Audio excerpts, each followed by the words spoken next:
Kitiste, né? Que significa o quê, pastor? Simplesmente abismo entre duas gerações. Deuteronômio 21, a partir do versículo 18, deixa aberto, tá bom? Abismo entre gerações. Nós temos um abismo muito grande. Quem aqui, e não levanta a mão, se dá bem com teu pai e tua mãe? Não minta, você não se dá bem em nada. Tem um abismo entre vocês, dentro de casa. Um abismo tremendo. E por isso que você é rebelde, por isso que você se revolta, gasta demais, consome demais, briga demais com teu próprio filho, e não quer estar junto com teus pais, com teus avós. E esse abismo vem de muito tempo, e vocês vão entender. Ah, pastor, o mundo está perdido. Não, o mundo nunca esteve perdido, o mundo sempre foi perdido. Ele só está piorando pelo número de população e pelo número de informação. Nós temos muitas informações e muitas são inverdades. Amém? Mas eu quero que você leia comigo essa paraxá, para você entender como a coisa era severa lá atrás. E já me perguntaram, pastor, isso acontecia? Nós vamos aprender hoje. Deuteronômio 21, 18. Quando alguém tiver um filho que se desviou do caminho correto e que se rebelou e não obedece à voz do seu pai e à voz da sua mãe, e ainda que o castiguem, não lhes dê ouvido. Quantas histórias nós ouvimos dizer que o pai deu um pau no guri, deu uma sova e não adiantou? Quantas histórias nós já ouvimos? Sim ou não? Eu é que sei, eu apanhava antes. Então seu pai e sua mãe o pegarão, repete comigo, pegarão. Guarda essa palavra, pegar, amém? E o levarão aos anciões da cidade e à porta da justiça, viu gente? A porta ali é o tribunal de justiça. Do seu lugar, onde eles habitam, dirão aos anciões da cidade: este nosso filho se desviou e se revoltou. Ele não dá ouvido à nossa voz, é um comilão e um beberrão. Então todos os homens da cidade o apedrejarão, até que morra, e tirarás o mal do meio de ti. E a corte, os anciões, tornarão público o que aconteceu, de modo que todo Israel ouvirá e temerá. Amém? Já pensou, o pai e a mãe pegam um guri mal criado, chega lá e fala: ó, esse guri não nos ouve, é mal criado, teimoso, come fora de hora e bebe demais, mate-o. Que tal, mãe, pai, você faria isso? Mas antigamente era lei.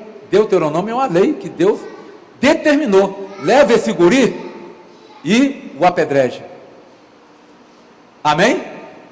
Nossas prisões estão cheias de filhos assim, são, sim ou não? Os presídios estão lotados. Concordam comigo ou não, gente? Por que eu trouxe essa paraxá para você com reflexão? Todo mundo fala, mas é a lei. Ah, mas está na lei. É lei isso aqui ou não, gente? E se eu te falar que ela nunca foi cumprida? E eu vou te mostrar por quê na Bíblia. Amém? Mas não é lei? Os filhos não tinham que ser mortos? Tinham ou não? É a lei de Deus. Deus é soberano. Você acredita em Deus? Então é a lei de Deus. Amém? Então nem tudo que é lei é aplicável. Amém? Nem tudo. Nem a lei da tradição dos pais. Ah, eu aprendi com a minha mãe, aprendi com meu pai, eu sou assim porque meu pai é assim. Isso são tradições que precisam morrer hoje. A Torá não diz aqui, vamos dar uma olhada nisso. A Torá não diz aqui de que maneira o filho foi rebelde. Diz? O que o pai falou? Comilão e beberrão. E não nos ouve. Não relatou qual tipo de rebeldia. Relatou? Ponto 1. Não disse se os filhos respondem ignorando o que o pai fala, ou telhando em má companhia. Está explicando isso aqui ou não? Ou se ele vai para a droga, ou se ele é o responsável mesmo. Fala isso aqui no versículo? Não. Nem tampouco diz que o filho teimoso usa como resposta a teimosia para desobedecer aos pais. Sim ou não? A lei não é explícita. Concorda ou não? Pais e mães, hoje é o dia de vocês mudarem a desgraça de lei que vocês botaram. Se você tirar nota boa, eu te dou. De onde você tirou essa lei? Se você me obedecer, você tem. Se teu filho não tira nota, ele não é rebelde. Você que é um negociador, você já negociou antes. Você é um corruptor, você já está corrompendo o teu filho. Precisamos entender isso aqui. Isso aqui é a lei. Amém? Então, a juventude hoje vem protestando dia a dia, faz muito tempo. Com certeza, né? Com certeza, os jovens têm uma ou duas coisas. Pergunta para o teu filho, com honestidade. Fala a verdade para o teu filho. O que você não gosta no nosso comportamento? Você tem coragem? E ouvir calado. E ouvir calado, não manifestar, não abrir o bico. Eu tenho certeza que todos os jovens têm pelo menos uma ou duas coisas para dizer do comportamento dos pais diante deles. Tenho certeza. Tenho absoluta certeza. É o que essa paraxá diz. E aí eu estou trazendo aqui isso, porque eu vou te mostrar que nunca foi cumprida essa lei. Amém? O mundo que nossos pais vivem traz decepção aos jovens. Traz muita decepção. Você se decepciona. Eu vou te mostrar hoje muito isso aqui. De uma maneira de relacionamento conjugal. De quem tem experiência no que fala. Eu não tenho experiência como pastor em casamento, não, viu? Eu tenho como tabelião 37 anos fazendo casamento e divórcio. Ah, mas houve uma pregação, a Bíblia diz que o segundo casamento é amaldiçoado. Não tem fundamento. A Bíblia diz que você tem que voltar para o... Não tem fundamento. Não tem um fundamento. Tem teologia barata. Agora aqui eu estou fundamentando. O filho tem que morrer. É rebelde? Manda matar. Mas nunca foi cumprida. Por quê? Nossos filhos se rebelam principalmente pela nossa religião. Ó, guri, está aqui a Bíblia. Tem que buscar Deus. Sabe como que o judeu cria o filho? Quem tem filho acima de 12 anos aqui? Filha mulher. Ó, filho acima de 13 anos. O bar mitzvah diz o seguinte: quando o garoto faz 13 anos, ele já tem que saber os 150 salmos de cor, e ele tem que ler a passagem no dia do nascimento dele. O dia que ele nasceu está na Bíblia. Tem que saber a cabala para isso. Saber o ticum e ele lê ali. A partir daquele dia, a obrigação do pai quanto àquele jovem e da mãe em fazer ele buscar Deus sai do ombro do pai e da mãe. É obrigação dele buscar Deus sozinho. A menina aos 12 anos faz o bar mitzvah, a mesma coisa. Ela lê uma passagem no dia do nascimento dela, e o pai e a mãe não podem mais induzir eles a buscarem a Deus. A obrigação é deles. Amém? Só para te mostrar a lei certinho, como Deus criou as coisas certas. Amém? Mas neste caso aqui, ó, deste jovem, dessa lei, que falam do jovem rebelde, eu vou te mostrar o porquê que muita coisa tem. Se você ler anteriormente 21, eu vou pedir para você ler lá em casa, Deuteronômio 21, do 10 ao 25, tudo que aconteceu do 18 ao 21, é porque os homens foram à guerra, e Deus falou: o homem que passar na tua frente, mate-o, mas mulheres, crianças e animais, não mate, pegue como despojo. O soldado que ali achar uma mulher formosa, bonita, e tomá-la como mulher, primeiro, não toque nela. Igualzinho os namoros de hoje, né? Você conhece um rapaz, uma moça, não vamos nos tocar. Nós vamos ficar em casa. Você na tua, eu na minha. Aí você acha aquela moça linda pra caramba, aquele rapaz, o show, o gatão, né? Aí o soldado tinha que levar a mulher para casa. Depois você lê em Deuteronômio 21, do 10 ao 20, raspar a cabeça dela, que ele tomou ela como despojo, tirar toda a beleza que ela tinha, botar um pano de saco, e durante 30 dias ela tinha que chorar pelo pai e pela mãe dela. Já pensou você aguentar uma mulher chorando 30 dias do teu lado? Careca, arrancar a sobrancelha, arrancar tudo. Aí Deus fala: e se você ainda achar beleza nela, você a toma como mulher. Se não achar, você tem que dar uma gratificação para ela, despachá-la porque você a humilhou. Amém? Mas muitos homens não faziam isso. e tomavam essa mulher, já tendo outra mulher em casa, e aí você vai entender a primogenitura depois, nós não vamos falar disso hoje, mas lê esse capítulo de Deuteronômio, e trazia ela como o quê? Uma segunda esposa. E ela começava a mandar em quem? Nos filhos da primeira. Lembra de Ismael, que brigava com Isaac? E aí começam os atritos. Amém? Então, é só para você se tornar. Então, a partir disso, nunca foi condenado um jovem nessa morte. Por quê? Os anciões, eu vou explicar, a psicologia social, não a psicologia profissão, vê nisso uma reação em cadeia. Isso está na Midrash, né? Quando por mera luxúria, um homem toma uma mulher como amante, ou uma mulher é amante de um homem casado, né? Ele toma a mulher errada, mas vamos falar do homem. O homem é o que mais erra, viu? O homem é o que mais erra. Ele toma a mulher para ser tua mulher errado, já no lar debilitado. Amém? Onde existe tanto amor quanto ódio. Sim ou não? Pensou, pastor? Uma mulher que você ama, aí você traz uma que você só desejou. Nessa casa vai existir o quê? Amor e ódio. Os teus filhos vão ver o quê? Amor e ódio. Esse jovem é rebelde sem causa? Não, ele tem causa. E muitos jovens de casamentos normais e naturais, e até ajuntamento, nascem e vê o pai e a mãe brigando dia e noite. Vêm na igreja, se amam. Vão para casa, se odeiam. Esse jovem é rebelde ou não? É um rebelde com causa. Aí você fala, eu dei tudo o que ele precisou, mas não deu exemplo. Não deu. Eu sei disso aqui, gente. Amém? Então, nesse lar, onde o amor verdadeiro não predomina, tende a produzir um filho teimoso e rebelde. Vocês estão muito tristes. Dá um aleluia. Não estou falando de vocês, estou falando dos lares, estou falando da Bíblia. Amém? Se você está lembrando de alguma coisa, imagina eu que nasci num lar desajustado. Certo? Então, quando acontece isso, você cria um abismo entre você e o teu filho, que se chama abismo entre gerações. Amém? Muito severa. Esse atrito é extremamente severo e apreciado pela lei, criando atrito entre pai e filhos. Amém? E se você vem de família desestruturada, hoje é o dia de você se arrepender, porque hoje é o mês do Yom Kippur. Quando eu me arrependo, tudo é restaurado. Amém? Aí você vem aquela, vamos voltar ao texto do jovem?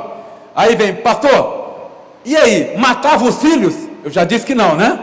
Mas eu vou provar agora na Midrash. Há um manuscrito do século II, um rabino Shimon, ele afirma categoricamente, nunca foi morto um filho e nunca será. Essa lei nunca foi utilizada e ela nunca vai utilizar, porque os jovens não se rebelam à toa.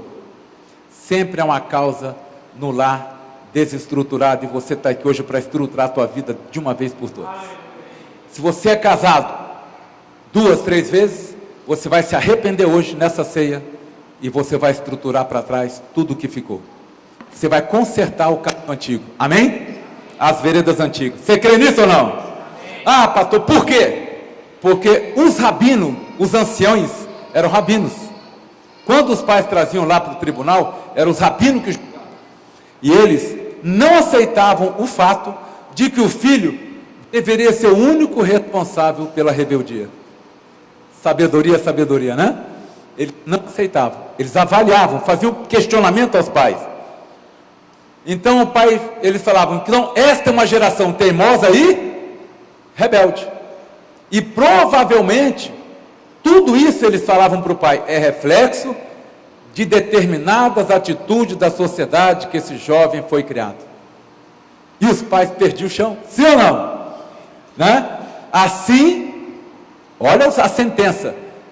Esses jovens apresentam, a defesa do jovem, uma série de limitações, e por isso, quando eles questionavam o pai, eles não tendo resposta, buscavam resposta na droga, na prostituição e nas ruas, e nas más companhias. Que os pais não dão resposta para os filhos.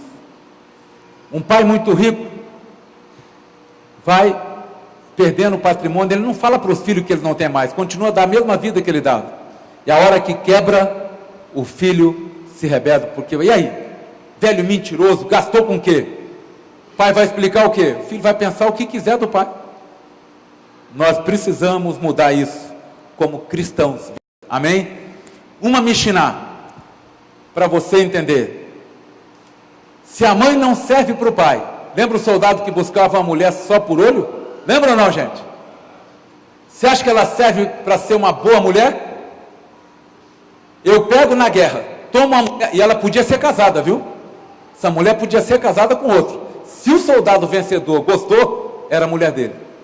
Uma mulher que não serve para o pai, serve para o filho? Olha, quantos poderiam ter a chance de ouvir esta palavra e não estão aqui? De mudar isto aqui. Porque quando eu apresento as minhas causas diante de Deus, Ele endireita o meu caminho e o teu. Amém? Amém, gente? Então, se uma mãe não serve para o pai, ó a sentença, o filho não pode ser responsabilizado por ser rebelde e teimoso. Amém? Sentença simples e rápida. Sim ou não? Não precisa de ministério público, não precisa de defensoria, não precisa de nada, só precisa de sabedoria. Amém? Então, ó, é filho de quem? O cara tomou a mulher na guerra. Não presta para ser mulher para o pai, não presta para ser mãe para os filhos, nem dos filhos da outra. Então, eles não podem ser culpados como rebelde. Nunca foi morto um jovem naquela época e nem no dia de hoje. Amém, gente? Porque sempre a causa está dentro de casa. Por isso que Deus, quando vai matar Ezequias, fala: arruma a tua casa. Amém? E aqui, Deuteronômio 21, 19. Qual a palavra que eu falei para vocês gravarem? Eu vou ver se vocês gravaram. Pegarão. Sinal que vocês estão ligados. Aqui o pai e a mãe, né? Pegarão nele. Ótimo. Pegar o que, gente? E olha outra coisa que os juízes usavam muito. Se o pai fosse amputado da mão, ou manco, ou cego, ou surdo, ou a mãe, eles não podiam levar o filho em juízo. Porque só podia levar em juízo se o pai pegasse com a mão e a mãe com a outra, e não faltasse nada neles. Essa apologia e analogia é: se alguma coisa fosse achada no pai e na mãe como erro, o filho não seria condenado. Para o pai e a mãe condenarem o filho, eles tinham que ser 100% íntegro diante dos homens e diante de Deus. Não podia ter falta. Quando eles falam aqui, não podia faltar a mão, não podia ser manco, não podia ser cego, não podia ter tique nenhum, não podia ter falha nenhuma. E aí eu te pergunto, pai como eu, meus filhos estão aqui, estão ouvindo o que eu falo? Eu prego para os meus filhos ouvirem, e eles são meus juízes. Toda vez que você vai por um relacionamento, na emoção, e na luxúria, e na obrigação, porque você já fez o que não podia fazer, você tem que estar preparado para ter filho rebelde, e filhos teimosos. Amém? Porque você um dia foi rebelde, e um dia você foi teimosa, por causa do péssimo relacionamento do seu pai e da sua mãe. Principalmente se você vem de família divorciada. Amém, gente? Quero hoje fazer uma reflexão com você. Talvez o homem que você queira não é o homem certo para você, se você tem filhos. Amém? Nós precisamos estar bem certinho, centrado, olhar olho no olho, um do outro, e medir isso aí, avaliar tudo isso aí. Mas hoje é um dia que você pode se arrepender e consertar, até porque Jesus veio para o que está quebrado. O que está quebrado tem conserto. Um filho só pode ser culpado quando o pai e a mãe estiverem de acordo pleno e em harmonia. Em vós, em 3 coisas, viu? Porque nenhum jovem foi morto desde que essa lei foi dada. Porque pai e mãe tem que estar sintonizado, junto. Quando vai falar para um juiz, eles não podem dizer uma coisa e o outro dizer outra. Em voz, em visão e em dimensão de espírito. O que o marido falar, a mulher tem que falar. O que a mulher falar, o marido tem que falar.